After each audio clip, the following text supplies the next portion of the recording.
நடிகர் ரஜினியின் இரண்டாவது மகள் சௌந்தர்யாவின் விவாகரத்து செய்திதான் தற்போது பரவலாக பேசப்படுகிறது.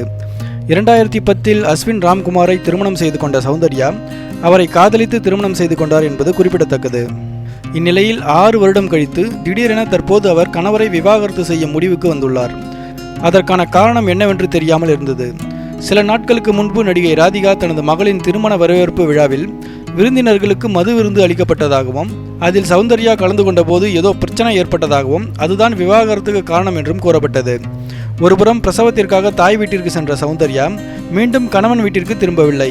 எனவே கணவன் மனைவிக்குள் ஏதோ புரிதல் இல்லை என்று கூறப்பட்டது. தற்போது அதை உறுதி செய்யும் வகையில் தகவல்கள் வெளியாகி வருகிறது. சௌந்தர்யாவும் அஸ்வினும் காதலித்துத்தான் திருமணம் செய்து கொண்டார்கள். ஆனால் அதன் பின் அவர்களுக்குள் பெரிய ஈடுபாடு இல்லாமல் போய்விட்டதாம். திருமணம் செய்து 6 வருடங்கள் ஆகியும் அவர்களுக்குள் பல விஷயங்கள் ஒத்துப்போகவில்லையாம். ரஜினி குடும்பத்தினரோடு அஸ்வினுக்கு ஏனோ செட் ஆகவில்லை என்றும் நிறைய விஷயங்களில் அவரும் சௌந்தர்யாவும் அட்ஜஸ்ட் செய்துதான் வாழ்ந்து வந்ததாக தெரிகிறது. கடந்த 1 வருடமாக ஒருவரை ஒருவர் முகம் பார்த்து கூட பேசிக்கொள்வதில்லை. எனவே இதற்கு மேல் ஒன்றாக வாழ்வது சாத்தியமில்லை என்ற முடிவுக்கு இருவரும் வந்துவிட்டதால் சௌந்தர்யாவின் வாழ்க்கை விவாகரத்தில் முடிந்துள்ளது என்று கூறப்படுகிறது.